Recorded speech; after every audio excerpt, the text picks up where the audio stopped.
Yo guys, what's going on? It's Motal. Welcome to this new video. As you see, I'm gonna explain this cool machine. First of all, we made this tanker and after that we welded. After testing welds, we bent these irons into a circle. And then by using special tools, we were able to weld this to the tanker. And what's this irons gonna do?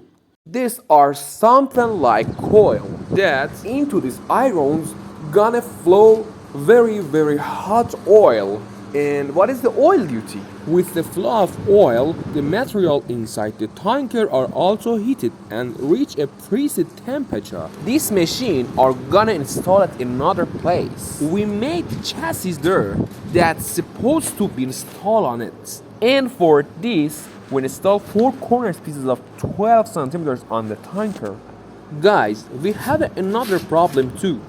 This tanker materials is steel, but the circles are iron, and because of that, we can't use normal or 60-13 electrodes. In this situation, we use green or 309 electrode.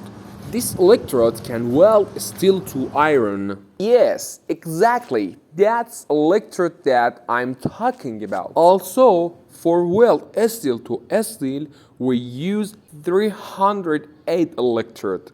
Exactly, the red one. The construction of this machine is not finished yet. Wait for another parts of this machine. Thank you for your likes and subscribe that makes me continue stronger than before.